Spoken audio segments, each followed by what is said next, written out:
ਮੈਨੂੰ ਦੱਸੋ ਸੁਮੇਧ ਸੈਣੀ ਨੇ ਤਫਤੀਸ਼ ਅਜ ਤੱਕ ਕੀਤੀ ਕਿਹੜੀ ਹੈ? ਸੁਮੇਧ ਸੈਣੀ ਦੇ ਕੇਸਿਸ ਤੁਸੀਂ ਵੀ ਜਾਣਦੇ ਹੋ, ਮੈਂ ਵੀ ਜਾਣਦਾ, and I say that on record, Sumedh Singh Saini is a stigma on the uniform.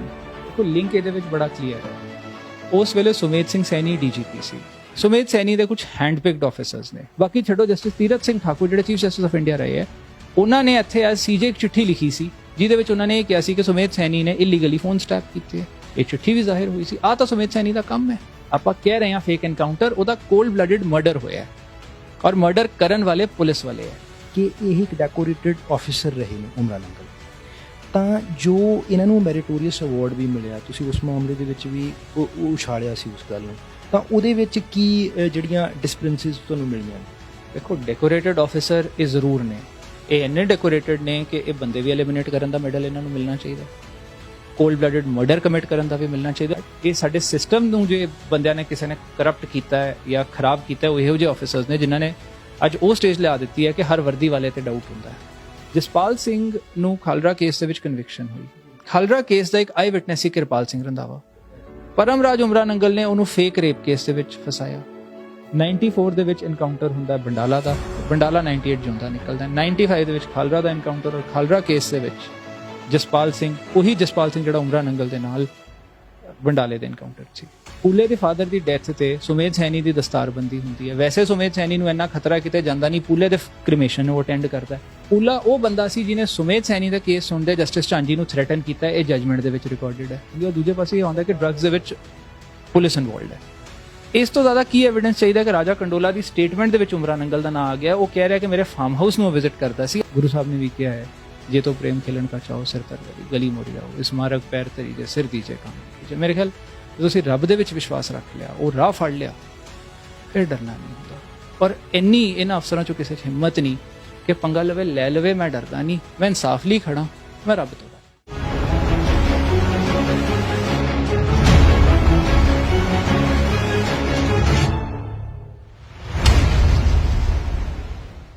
Voice of Khalsa TV ਤੇ ਤੁਹਾਡਾ ਸਵਾਗਤ ਹੈ। ਮੈਂ ਗੁਰਸ਼ਮਸ਼ੀਰ ਸਿੰਘ। ਅੰਗਰੇਜ਼ੀ ਦਾ ਇੱਕ ਫਰੇਜ਼ ਹੈ ਡੈਡ ਮੈਨ ਟਾਕਿੰਗ, ਮੁਰਦਿਆਂ ਦਾ ਬੋਲਣਾ। ਪੰਜਾਬ ਦੇ ਵਿੱਚ ਜਦੋਂ ਮਿਲੀਟੈਂਸੀ ਦਾ ਦੌਰ ਸੀ, ਬਹੁਤ ਵੱਡੇ ਪੱਧਰ ਤੇ ਜੋ ਹਿਊਮਨ ਰਾਈਟ ਵਾਇਓਲੇਸ਼ਨਸ ਨੇ ਉਹ ਕੀਤੀਆਂ ਗਈਆਂ ਨੇ, ਤੇ ਫੇਕ ਐਨਕਾਊਂਟਰਸ ਦੇ ਕਈ ਸੌ ਮਾਮਲੇ ਜਿਹੜੇ ਨੇ ਉਹ ਸਾਹਮਣੇ ਆਏ ਨੇ। ਤਾਂ ਉਸ ਟਾਈਮ ਦੇ ਪੰਜਾਬ ਦੇ ਵਿੱਚ ਜੋ ਹਿਊਮਨ ਰਾਈਟ ਐਕਟਿਵਿਸਟ ਸੀਗੇ, ਰਾਮ ਨਾਰਾਇਣ ਕੁਮਾਰ, ਉਹਨਾਂ ਦੀ ਇੱਕ ਬਹੁਤ ਫੇਮਸ ਬੁੱਕ ਹੈ ਰਿਡਿਊਸ ਟੂ ਐਸ਼ਸ, ਜਿਸ ਦੇ ਵਿੱਚ ਬਹੁਤ ਡਿਟੇਲ ਤਰੀਕੇ ਦੇ ਨਾਲ ਇਹ ਦੱਸਿਆ ਗਿਆ ਕਿ ਕਿਸ ਤਰ੍ਹਾਂ ਸੈਂਕੜੇ ਜਿਹੜੇ ਨੌਜਵਾਨ ਨੇ ਉਹਨਾਂ ਨੂੰ ਫੇਕ ਐਨਕਾਊਂਟਰ ਕਰਕੇ ਐਕਸਟਰਾ ਜੁਡੀਸ਼ੀਅਲ ਕਿਲਿੰਗਸ ਦੇ ਨਾਲ ਮਾਰਿਆ ਗਿਆ। ਤੇ ਇਸ ਕਿਸਮ ਦਾ ਇੱਕ ਮਾਮਲਾ ਅੱਜ ਕੱਲ੍ਹ ਪੰਜਾਬ ਦੀ ਫਿਜ਼ਾ ਦੇ ਵਿੱਚ ਚਰਚਾ 'ਚ ਹੈ। ਹਾਲਾਂਕਿ ਮਿਲੀਟੈਂਸੀ ਖਤਮ ਹੋਈ ਨੂੰ 25 ਸਾਲ ਹੋਣ ਦਾ ਦਾਅਵਾ ਸਰਕਾਰ ਵੱਲੋਂ ਕੀਤਾ ਗਿਆ। ਇਹ ਸ਼ਾਂਤੀ ਕਿਸ ਤਰ੍ਹਾਂ ਦੀ ਸ਼ਾਂਤੀ ਹੈ ਜਿਹੜੀ ਕਿ ਹਿਊਮਨ ਰਾਈਟ ਵਾਇਓਲੇਸ਼ਨਸ ਦੇ ਨਾਲ ਸਥਾਪਿਤ ਕੀਤੀ ਗਈ ਹੈ? ਮੇਰੀ ਮੁਰਾਦ ਹੈ ਪਰਮਰਾਜ ਸਿੰਘ ਉਮਰਾ ਨੰਗਲ ਇੱਕ ਵਿਵਾਦਿਤ ਪੁਲਿਸ ਆਫਿਸਰ ਰਹੇ ਨੇ।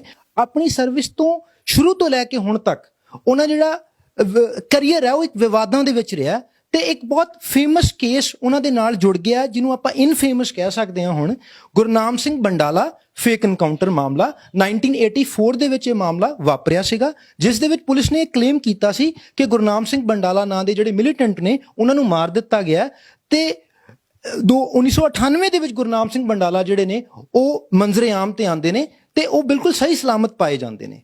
ਤੇ ਫਿਰ ਸੁਖਪਾਲ ਸਿੰਘ, ਜਿਨ੍ਹਾਂ ਨੂੰ ਗੁਰਨਾਮ ਸਿੰਘ ਬੰਡਾਲਾ ਕਹਿ ਕੇ ਮਾਰਿਆ ਗਿਆ, ਉਹਨਾਂ ਦੀ ਫੈਮਿਲੀ ਇੱਕ ਪਟੀਸ਼ਨ ਫਾਈਲ ਕਰਦੀ ਹੈ ਕਿ ਇਹਨਾਂ ਨੂੰ ਫੇਕ ਐਨਕਾਊਂਟਰ ਦੇ ਵਿੱਚ ਪਰਮਰਾਜ ਸਿੰਘ ਉਮਰਾ ਨੰਗਲ ਵੱਲੋਂ ਮਾਰਿਆ ਗਿਆ। ਤੇ ਉਹ ਪਟੀਸ਼ਨ ਦੇ ਚਲਦਿਆਂ ਹੁਣ ਪਟੀਸ਼ਨ ਦੇ ਵਿੱਚ ਇੱਕ ਜਿਹੜੀ ਸਟੇਟਸ ਰਿਪੋਰਟ ਹੈ ਉਹ ਫਾਈਲ ਕੀਤੀ ਗਈ ਹੈ ਹਾਈ ਕੋਰਟ ਦੇ ਵਿੱਚ, ਜਿਸ ਦੇ ਵਿੱਚ ਪਰਮਰਾਜ ਸਿੰਘ ਉਮਰਾ ਨੰਗਲ ਦੇ ਕਿਰਦਾਰ ਨੂੰ ਲੈ ਕੇ, ਇਸ ਮਾਮਲੇ ਦੇ ਵਿੱਚ ਉਹਨਾਂ ਦੇ ਰੋਲ ਨੂੰ ਲੈ ਕੇ ਬਹੁਤ ਸਾਰੇ ਸਵਾਲ ਉਠਾਏ ਗਏ ਨੇ। ਆਪਣੇ ਨਾਲ ਉਹ ਕੇਸ ਫੈਮਿਲੀ ਦੇ ਵੱਲੋਂ ਲੜਨ ਵਾਲੇ ਲਾਇਰ ਨੇ ਪ੍ਰਦੀਪ ਵਿਰਕ, ਜਿਨ੍ਹਾਂ ਨੇ ਇਹ ਸਾਰਾ ਮਾਮਲਾ ਉਠਾਇਆ। ਤੇ ਪਰਮਰਾਜ ਸਿੰਘ ਉਮਰਾ ਨੰਗਲ, ਸੁਮੇਧ ਸਿੰਘ ਸੈਣੀ ਜਿਹੜੇ ਇਸ ਤਰ੍ਹਾਂ ਦੇ ਇੱਕ ਵਿਵਾਦਿਤ ਆਫਿਸਰ ਰਹੇ ਨੇ ਪੰਜਾਬ ਪੁਲਿਸ ਦੇ ਵਿੱਚ, ਉਹਨਾਂ ਨੂੰ ਕਈ ਮਾਮਲਿਆਂ ਦੇ ਵਿੱਚ ਇਹ ਜਿਹੜੇ ਨੇ ਆਪਣੇ ਘੇਰੇ ਦੇ ਵਿੱਚ ਲੈ ਚੁੱਕੇ ਨੇ। ਆਪਾਂ ਪ੍ਰਦੀਪ ਵਿਰਕ ਨਾਲ ਗੱਲ ਕਰਾਂਗੇ ਕਿ ਇਹ ਸਟੇਟਸ ਰਿਪੋਰਟ ਕੀ ਕਹਿ ਰਹੀ ਹੈ ਤੇ ਪਰਮਰਾਜ ਸਿੰਘ ਉਮਰਾ ਨੰਗਲ ਇੱਕ ਪੁਲਿਸ ਆਫਿਸਰ ਦੇ ਤੌਰ ਤੇ ਉਹਨਾਂ ਦੀ ਜਿਹੜੀ ਲੈਗੇਸੀ ਹੈ ਉਹ ਕਿਸ ਪਾਸੇ ਵੱਲ ਇੰਡੀਕੇਸ਼ਨ ਸਾਨੂੰ ਦਿੰਦੀ ਹੈ। ਸਰ, ਤੁਹਾਡਾ ਸਵਾਗਤ ਹੈ। Thank you sir. ਜਿਹੜਾ ਇਹ ਸਟੇਟਸ ਰਿਪੋਰਟ ਗੁਰਨਾਮ ਸਿੰਘ ਬੰਡਾਲਾ ਮਾਮਲੇ ਦੇ ਵਿੱਚ ਫਾਈਲ ਕੀਤਾ ਗਿਆ, ਜਿਹੜਾ ਸੁਖਪਾਲ ਸਿੰਘ ਦਾ ਮਾਮਲਾ ਵਰਚੁਅਲੀ, ਤਾਂ ਇਹ ਸਟੇਟਸ ਰਿਪੋਰਟ ਐਕਚੁਅਲੀ ਕੀ ਕਹਿ ਰਿਹਾ? ਇਸ ਸਟੇਟਸ ਰਿਪੋਰਟ ਦੇ ਵਿੱਚ ਐਸਆਈਟੀ ਦੇ ਮੈਂਬਰਸ ਨੇ ਪਹਿਲੀ ਵਾਰੀ ਇਹ ਗੱਲ ਰਿਕਾਰਡ ਤੇ ਲਿਆਂਦੀ ਹੈ ਕਿ there is a direct and intricate link word उन्होंने इंट्रिकेटली लिंक्ड किया है सुखपाल सिंह दी डिसअपीयरेंस नू विद किलिंग ऑफ और fake encounter of Gurnam Singh Bandala.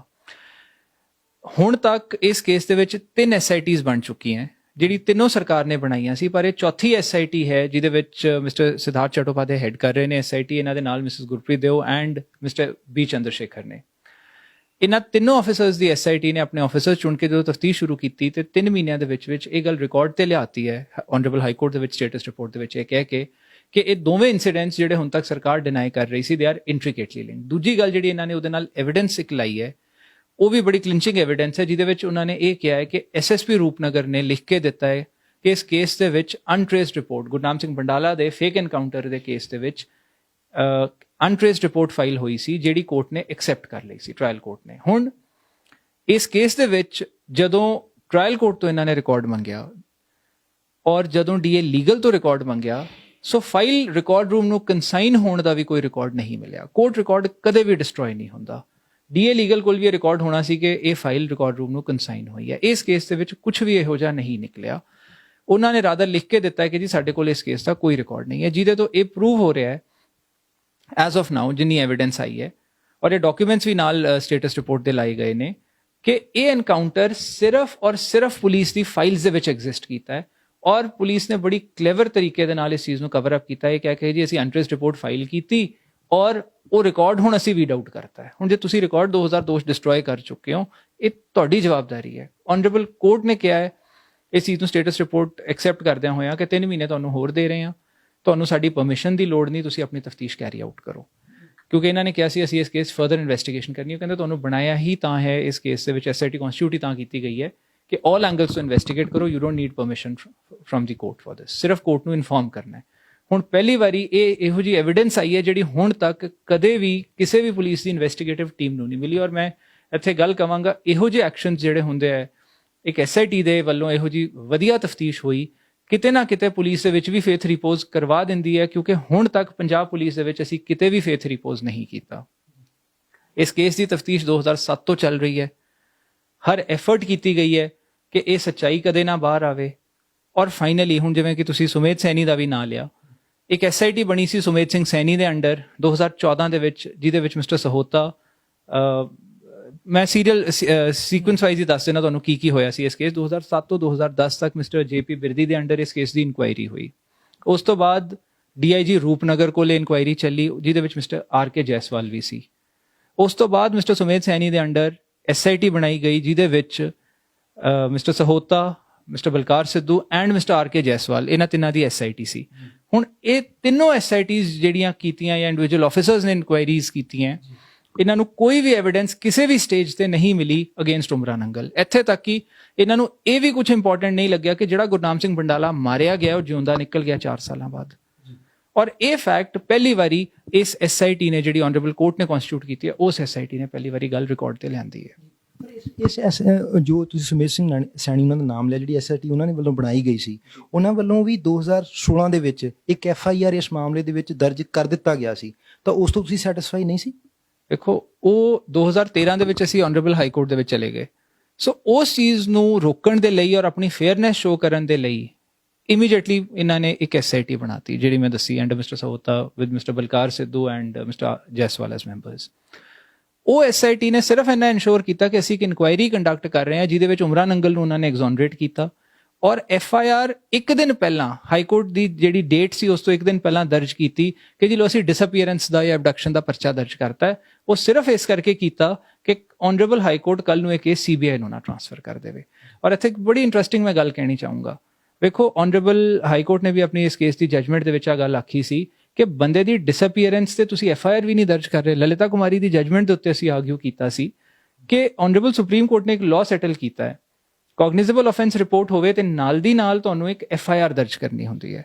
ਹੁਣ ਇੱਥੇ ਬੰਦੇ ਦੀ ਫੈਮਿਲੀ ਕਹਿ ਰਹੀ ਹੈ ਕਿ ਉਹਨੂੰ ਐਬਡਕਟ ਕੀਤਾ, ਆਪਾਂ ਕਹਿ ਰਹੇ ਹਾਂ ਫੇਕ ਐਨਕਾਊਂਟਰ, ਉਹਦਾ ਕੋਲਡ ਬਲੱਡਡ ਮਰਡਰ ਹੋਇਆ ਔਰ ਮਰਡਰ ਕਰਨ ਵਾਲੇ ਪੁਲਿਸ ਵਾਲੇ ਹੈ। ਇਮੀਡੀਏਟਲੀ ਐਫਆਈਆਰ ਦਰਜ ਕਰ ਦੇ। ਜੇ if the police had no skeletons in their closet, ਉਹਨਾਂ ਨੂੰ ਕੀ ਲੋੜ ਪਈ ਸੀ ਕਿ FIR ਵੀ ਨਹੀਂ ਦਰਜ ਕੀਤੀ, ਇਨਕੁਆਇਰੀ ਤੇ ਇਨਕੁਆਇਰੀ ਕਰੀ ਗਏ। Why not investigation? FIR ਕਰਕੇ ਇਨਵੈਸਟੀਗੇਸ਼ਨ ਸ਼ੁਰੂ ਹੋਣੀ ਚਾਹੀਦੀ ਸੀ। ਇਹਨਾਂ ਨੇ ਇਨਕੁਆਇਰੀਜ਼ ਕੀਤੀਆਂ ਤਾਂ ਕਿ ਕੱਲ ਨੂੰ ਇੱਕ ਰੈਮੇਡੀ ਨਾ ਯੂਜ਼ ਕਰ ਸਕਣ ਕਿ ਜੀ ਜੇ ਇਹਨਾਂ ਨੇ ਕੈਂਸਲੇਸ਼ਨ ਦੇਤੀ ਤੇ ਕੰਪਲੇਂਟ ਕੇਸ ਨਾ ਟ੍ਰੀਟ ਹੋ ਜਾਏ। ਉਸ ਰੈਮੇਡੀ ਨੂੰ ਬਲੌਕ ਕਰਨ ਲਈ ਇਹਨਾਂ ਨੇ FIR ਦਰਜ ਨਹੀਂ ਕੀਤੀ। ਸੋ ਕਿਸੇ ਵੀ ਸਟੇਜ ਤੇ ਇਹਨਾਂ ਦੀ ਸੈਟੀਸਫੈਕਸ਼ਨ, ਇਹਨਾਂ ਦੇ ਨਾਲ ਸੈਟੀਸਫੈਕਸ਼ਨ ਸਾਡੀ ਸੀ ਨਹੀਂ। ਅਸੀਂ ਤਾਂ ਐਂਡ ਤੱਕ CBI ਇਨਵੈਸਟੀਗੇਸ਼ਨ ਮੰਗ ਰਹੇ ਸੀ। ਆਨਰੇਬਲ ਕੋਰਟ ਨੇ ਕਿਹਾ ਕਿ ਨਹੀਂ, ਅੱਜ ਵੀ ਕੁਝ ਆਫੀਸਰਸ ਚੰਗੇ ਹੋ ਸਕਦੇ ਆ ਪੁਲਿਸ ਦੇ ਵਿੱਚ, ਲੈਟ ਅਸ ਕਨਸਟੀਟਿਊਟ ਐਨ SIT। ਲਿਸਟ ਆਫੀਸਰਸ ਦੀ ਮੰਗਾਈ ਗਈ, ਉਹਦੇ ਚੋਂ 3 ਆਫੀਸਰਸ ਚੁਣੇ ਗਏ ਔਰ ਇਹ ਸਟੇਟਸ ਰਿਪੋਰਟ ਉਸ SIT ਵੱਲੋਂ ਆਈ ਹੈ ਜਿਹੜੀ ਆਨਰੇਬਲ ਕੋਰਟ ਵੱਲੋਂ ਮੋਨੀਟਰਡ ਹੈ। ਜਿਵੇਂ ਤੁਸੀਂ ਕਿਹਾ ਕਿ ਕੋਲਡ ਬਲੱਡਡ ਮਰਡਰ ਹੈ, ਇਹ ਕਾਫੀ ਸੀਰੀਅਸ ਚਾਰਜ ਹੈ, ਤੁਸੀਂ ਇੱਕ ਪੁਲਿਸ ਆਫੀਸਰ ਬਾਰੇ ਇਹ ਗੱਲ ਕਹਿ ਰਹੇ ਹੋ, ਤਾਂ ਮੈਂ ਇਹ ਸਵਾਲ ਤੁਹਾਨੂੰ ਇਹ ਕਰ ਰਿਹਾ ਕਿ ਪਹਿਲਾਂ ਵੀ ਇਹਨਾਂ ਦਾ ਨਾਮ ਆਉਂਦਾ ਰਿਹਾ ਹੈ, ਪਰਮਰਾਜ ਸਿੰਘ ਉਮਰਾ ਨੰਗਲ ਕਈ ਵਿਵਾਦਾਂ 'ਚ ਫਸਦੇ ਰਹੇ ਨੇ, ਤਾਂ ਇਸ ਮਾਮਲੇ ਦੇ ਵਿੱਚ ਤੁਹਾਡੇ ਕੋਲ ਕਿਹੜਾ ਡਾਕੂਮੈਂਟਰੀ ਐਵੀਡੈਂਸ ਹੈ ਕਿ ਜਿਹਦੇ ਬਿਹਾਫ ਤੇ ਤੁਸੀਂ ਇਹ ਗੱਲ ਕਨਵਿਕਸ਼ਨ ਨਾਲ ਕਹਿ ਰਹੇ ਹੋ ਕਿ this is an cold blooded murder? ਦੇਖੋ, ਗੁਰਨਾਮ ਸਿੰਘ ਬੰਡਾਲਾ ਮਾਰਿਆ ਗਿਆ, this is the FIR। Gurnam Singh Bandala ਜਿਉਂਦਾ ਨਿਕਲਿਆ। ਕਿਸ ਸਟੇਜ ਤੇ ਇਸ ਆਫੀਸਰ ਨੇ ਐਫਰਟ ਕੀਤੀ ਇਸ ਸੱਚਾਈ ਨੂੰ ਬਾਹਰ ਲਿਆਉਣ ਦੀ? ਜੇ 98 ਦੇ ਵਿੱਚ ਬੰਡਾਲਾ ਜਿਉਂਦਾ ਨਿਕਲਿਆ ਸੀ, Umra Nangal should have written a letter outrightly ਕਿ ਜੀ ਬੰਡਾਲਾ ਜਿਉਂਦਾ ਨਿਕਲਿਆ, ਮੈਂ ਕਿਸ ਬੰਦੇ ਨੂੰ ਐਨਕਾਊਂਟਰ ਕੀਤਾ, ਉਹਦੀ ਆਇਡੈਂਟੀਟੀ ਐਸਟੈਬਲਿਸ਼ ਕੀਤੀ ਜਾਵੇ। Rather then digging out the truth, ਇਹਨਾਂ ਨੇ ਹਰ ਐਫਰਟ ਕੀਤੀ ਉਸ ਚੀਜ਼ ਨੂੰ ਕਵਰ ਕਰਨ ਦੀ, ਔਰ ਹੁਣ ਕਹਿ ਰਹੇ ਕਿ 2002 ਦੀ ਰਿਕਾਰਡ ਵੀ ਡਿਸਟਰੋਏ ਕਰਤਾ। ਰਿਕਾਰਡ ਕਿਉਂ ਡਿਸਟਰੋਏ ਹੋਇਆ? ਕਿਹਨੇ ਡਿਸਟਰੋਏ ਕੀਤਾ? ਇਹਨਾਂ ਨੇ ਕੀਤਾ। 2007 ਤੋਂ ਇਨਕੁਆਇਰੀਜ਼ ਹੋ ਰਹੀਆਂ, ਕਿਸੇ ਸਟੇਜ ਤੇ ਉਮਰਾ ਨੰਗਲ ਨੇ ਆਪ ਆ ਕੇ ਅੱਗੇ ਆ ਕੇ ਕਿਹਾ ਜੀ ਨਹੀਂ, ਪਰਚਾ ਦਰਜ ਕਰੋ, ਆਇਡੈਂਟੀਟੀ ਐਸਟੈਬਲਿਸ਼ ਕਰੋ, ਕੌਣ ਮਰਿਆ? ਕੋਈ ਐਫਰਟ ਨਹੀਂ ਹੋਈ। ਦੂਜੀ ਗੱਲ ਤੁਸੀਂ ਲੈ ਲਓ, ਇਸ ਐਨਕਾਊਂਟਰ ਦੇ ਵਿੱਚ, ਮੈਂ ਐਨਕਾਊਂਟਰ ਵਰਡ ਯੂਜ਼ ਕਰ ਲੈਣਾ ਜਿਹੜਾ ਤੁਸੀਂ ਕਿਹਾ, ਇਹਦੇ ਵਿੱਚ ਉਮਰਾ ਨੰਗਲ ਦੇ ਨਾਲ ਜਸਪਾਲ ਸਿੰਘ ਨਾਂ ਦਾ DSP ਸੀ। ਉਹ ਜਸਪਾਲ ਸਿੰਘ ਜੇਲ੍ਹ ਦੇ ਵਿੱਚ ਹੈ। 95 ਦੇ ਵਿੱਚ ਉਹਦੇ ਖਿਲਾਫ ਇੱਕ ਕੇਸ CBI ਨੂੰ ਟ੍ਰਾਂਸਫਰ ਹੋਇਆ, ਜਸਵੰਤ ਸਿੰਘ ਖਾਲੜਾ ਕੇਸ, ਉਹਦੇ ਚੋਂ ਜੇਲ੍ਹ 'ਚ ਹੈ। ਆਹ ਤਾਂ ਕ੍ਰੈਡੀਬਿਲਿਟੀ ਹੈ ਨਾ ਆਫੀਸਰਸ ਦੀ। ਸੋ ਕੋਲਡ ਬਲੱਡਡ ਮਰਡਰ ਜੇ ਨਹੀਂ ਸੀ, ਹੁਣ ਉਸ ਕੇਸ ਦੇ ਵਿੱਚ ਜਸਪਾਲ ਸਿੰਘ ਦੇ ਗੋਲੀ ਵੱਜੀ ਹੈ, ਮੈਂ ਕਹਿੰਦਾ ਆਇਡੈਂਟੀਟੀ ਐਸਟੈਬਲਿਸ਼ ਕਰੋ ਤੇ ਗੋਲੀ ਕਿਵੇਂ ਵੱਜੀ ਹੈ? ਕਿਤੇ ਇਹਨਾਂ ਨੇ ਮੈਡਲ ਲੈਣ ਲਈ ਆਪਣੇ ਗੋਲੀ ਤਾਂ ਨਹੀਂ ਮਾਰੀ, ਸੈਲਫ ਕ੍ਰੀਏਟਡ ਇੰਜਰੀ ਤਾਂ ਨਹੀਂ ਹੈ। ਜਦੋਂ ਇੱਕ ਫੈਮਿਲੀ ਨੇ ਇੰਨਾ ਸੀਰੀਅਸ ਐਲੀਗੇਸ਼ਨ ਲਾਤਾ ਔਰ ਬੰਡਾਲਾ ਤੁਹਾਡੇ ਸਾਹਮਣੇ ਜਿਉਂਦਾ ਨਿਕਲਿਆ ਆ, ਸੋ ਇਸ ਤੋਂ ਜ਼ਿਆਦਾ ਕੀ ਸਬੂਤ ਚਾਹੀਦਾ ਹੈ ਕਿ ਜਿਹੜਾ ਬੰਦਾ ਮਾਰਿਆ ਗਿਆ ਹੈ? ਹੁਣ ਕੋਰਟ ਕਹਿ ਰਹੀ ਹੈ ਕਿ ਸਾਡੇ ਕੋਲ ਰਿਕਾਰਡ ਹੈ ਨਹੀਂ। ਆਬਵੀਅਸਲੀ ਇਹ ਐਨਕਾਊਂਟਰ ਸਿਰਫ ਪੁਲਿਸ ਫਾਈਲਸ ਦੇ ਵਿੱਚ ਐਗਜ਼ਿਸਟ ਕੀਤਾ ਹੈ। ਸੋ ਇਹ ਤਾਂ ਕੋਈ ਲਾਅ ਦਾ ਪ੍ਰੋਸੀਜਰ ਵੀ ਹੈ ਨਹੀਂ। ਇਹਦਾ ਮਤਲਬ ਆਬਵੀਅਸਲੀ ਐਵਰੀਥਿੰਗ ਵਾਸ ਫੈਬਰੀਕੇਟਡ। ਇਹਨਾਂ ਤੇ ਤਾਂ ਫੈਬਰੀਕੇਸ਼ਨ ਆਫ ਐਵੀਡੈਂਸ ਦਾ ਵੀ ਚਾਰਜ ਲੱਗਣਾ ਚਾਹੀਦਾ ਹੈ ਇਨ ਦੈਟ ਕੇਸ। ਜਿਵੇਂ ਤੁਸੀਂ ਪਹਿਲਾਂ ਵੀ ਕਾਫੀ ਇਹਨਾਂ ਦੀਆਂ ਕੰਟਰੋਵਰਸੀਜ਼ ਨੂੰ ਉਭਾਰਿਆ, ਜਿਹਦੇ ਵਿੱਚ ਇੱਕ ਡਰੱਗ ਦਾ ਲਿੰਕ ਸੀਗਾ ਜੋ ਉਮਰਾ ਨੰਗਲ ਦਾ, ਉਹ ਕੀ ਕੰਟਰੋਵਰਸੀ ਜਿਹੜੀ ਤੁਸੀਂ ਰੇਜ਼ ਕੀਤੀ ਸੀ? ਉਮਰਾ ਨੰਗਲ ਦਾ ਨਾਂ ਰਾਜਾ ਕੰਡੋਲਾ, ਰਣਜੀਤ ਸਿੰਘ ਏਲੀਅਸ ਰਾਜਾ ਕੰਡੋਲਾ ਨਾਂ ਦਾ ਇੱਕ ਡਰੱਗ ਲਾਰਡ ਮੰਨਿਆ ਜਾਂਦਾ ਹੈ, ਜਿਹਦੇ ਤੇ ਕਾਫੀ ਸੀਰੀਅਸ ਕੇਸਿਸ ਚੱਲ ਰਹੇ ਅੰਡਰ NDPS ਔਰ ED ਨੇ ਵੀ, ਐਨਫੋਰਸਮੈਂਟ ਡਾਇਰੈਕਟੋਰੇਟ ਵੀ ਉਹਦੇ ਨੂੰ ਪ੍ਰੋਸੀਕਿਊਟ ਕਰ ਰਹੀ ਹੈ। ਉਹਦੇ ਉੱਤੇ ਜਿਹੜੇ ਕੇਸਿਸ ਚੱਲ ਰਹੇ ਹੈ, ਉਹਦੀ ਇੱਕ ਸਟੇਟਮੈਂਟ ਸੀ ਜਿਹਦੇ ਵਿੱਚ ਐਨਫੋਰਸਮੈਂਟ ਡਾਇਰੈਕਟੋਰੇਟ ਕੋਲ ਉਹਨੇ 29 ਜੁਲਾਈ 2013 ਨੂੰ ਇੱਕ ਹੈਂਡ ਰਿਟਨ ਸਟੇਟਮੈਂਟ ਦੇ ਵਿੱਚ ਆ ਕਿਹਾ ਕਿ ਪਰਮਰਾਜ ਸਿੰਘ ਉਮਰਾ ਨੰਗਲ, ਉਦੋਂ ਉਮਰਾ ਨੰਗਲ DIG ਸੀ, Paramraj Singh Umra Nangal is my friend and he used to visit me at my farm house. ਹੁਣ ਜਦੋਂ ਵੀ ਕਿਸੇ ਆਮ ਬੰਦੇ ਦੇ ਨਾਲ ਕਿਸੇ ਡਰੱਗ ਡੀਲਰ ਨੂੰ ਫੜਿਆ ਜਾਵੇ ਨਾ, ਜਾਂ ਕੋਈ ਪਤਾ ਲੱਗਦਾ ਲਿੰਕ, ਤੇ ਪੁਲਿਸ ਉਹਨੂੰ ਅਰੈਸਟ ਕਰਦੀ ਹੈ ਸਿੱਧਾ। ਇਸ ਕੇਸ ਦੇ ਵਿੱਚ ਐਨਫੋਰਸਮੈਂਟ ਡਾਇਰੈਕਟੋਰੇਟ ਕੋਲ 29 ਜੁਲਾਈ 2013 ਨੂੰ ਹੈਂਡ ਰਿਟਨ ਸਟੇਟਮੈਂਟ ਦਿੱਤੀ ਗਈ। ਉਸ ਤੋਂ ਬਾਵਜੂਦ ਵੀ ਉਮਰਾ ਨੰਗਲ ਦੇ ਖਿਲਾਫ ਕੋਈ ਇਨਕੁਆਇਰੀ ਨਹੀਂ ਸ਼ੁਰੂ ਹੋਈ, ਉਹਦੇ ਤੇ ਕੋਈ FIR ਨਹੀਂ ਰਜਿਸਟਰ ਹੋਈ ਪੰਜਾਬ ਪੁਲਿਸ ਵੱਲੋਂ।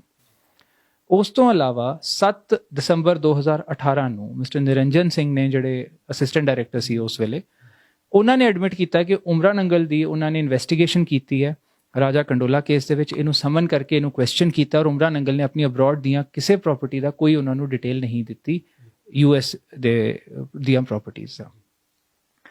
ਹੁਣ ਇੱਥੇ ਇੰਟਰਸਟਿੰਗ ਚੀਜ਼ ਇਹ ਆਉਂਦੀ ਹੈ, ਉੱਥੇ ਕਿਤੇ ਬਿਆਨ 'ਚ ਇਹ ਨਹੀਂ ਆਇਆ ਕਿ Umra Nangal did not own properties in US। ਉਹਨਾਂ ਨੇ ਇਹ ਕਿਹਾ ਹੈ ਕਿ ਉਮਰਾ ਨੰਗਲ ਨੇ ਕੋਈ ਪ੍ਰਾਪਰਟੀ US ਦੀ ਆਪਣੀ ਦੀ ਡਿਟੇਲ ਮੈਨੂੰ ਨਹੀਂ ਦਿੱਤੀ। ਹੁਣ ਡਰੱਗਸ ਦੇ ਵਿੱਚ ਅੱਜ ਵੀ ਇਹ ਸਵਾਲ ਉੱਠਦਾ ਵਾਰੀ-ਵਾਰੀ ਕਿ ਡਰੱਗਸ ਨੂੰ ਲੈ ਕੇ ਪੁਲਿਸ ਬਹੁਤ ਸੀਰੀਅਸ ਹੈ, ਪੁਲਿਸ ਕੁਛ ਨਾ ਕੁਛ ਕਰਨਾ ਚਾਹੁੰਦੀ ਹੈ, ਡਰੱਗਸ ਕੰਟਰੋਲ ਕਰਨਾ ਚਾਹੁੰਦੀ ਹੈ, ਔਰ ਦੂਜੇ ਪਾਸੇ ਇਹ ਆਉਂਦਾ ਕਿ ਡਰੱਗਸ ਦੇ ਵਿੱਚ ਪੁਲਿਸ ਇਨਵੋਲਡ ਹੈ। ਇਸ ਤੋਂ ਜ਼ਿਆਦਾ ਕੀ ਐਵੀਡੈਂਸ ਚਾਹੀਦਾ ਕਿ ਰਾਜਾ ਕੰਡੋਲਾ ਦੀ ਸਟੇਟਮੈਂਟ ਦੇ ਵਿੱਚ ਉਮਰਾ ਨੰਗਲ ਦਾ ਨਾਂ ਆ ਗਿਆ। ਉਹ ਕਹਿ ਰਿਹਾ ਕਿ ਮੇਰੇ ਫਾਰਮ ਹਾਊਸ ਨੂੰ ਵਿਜ਼ਿਟ ਕਰਦਾ ਸੀ। ਯਾਰ ਇਹ ਗੱਲ ਮਿਸਟਰ ਨਿਰੰਜਨ ਸਿੰਘ ਨੇ ਵੀ ਆਪਣੀ ਕ੍ਰਾਸ ਐਗਜ਼ਾਮੀਨੇਸ਼ਨ ਦੇ ਵਿੱਚ ਕਿਹਾ ਹੈ ਕਿ ਮੈਂ ਫੈਕਟ ਐਡਮਿਟ ਕਰਦਾ ਕਿ ਉਹਨੇ ਸਟੇਟਮੈਂਟ ਦੇ ਵਿੱਚ ਆ ਕਿਹਾ ਕਿ ਉਮਰਾ ਨੰਗਲ ਮੇਰੇ ਬਹੁਤ ਕਲੋਜ਼ ਸੀ ਔਰ ਮੇਰੇ ਫਾਰਮ ਹਾਊਸ ਤੇ ਆਉਂਦਾ ਸੀ। ਸੋ ਇਸ ਤੋਂ ਜ਼ਿਆਦਾ ਕੀ ਪ੍ਰੂਫ ਚਾਹੀਦਾ ਉਮਰਾ ਨੰਗਲ ਦਾ ਉਹਦੇ ਨਾਲ ਡਰੱਗ ਲਿੰਕ ਪ੍ਰੂਫ ਕਰਨ ਦਾ? ਕੀ ਇਸ ਚੀਜ਼ ਦੀ ਕਿਸੇ ਸਟੇਜ ਤੇ ਤਫਤੀਸ਼ ਹੋਈ?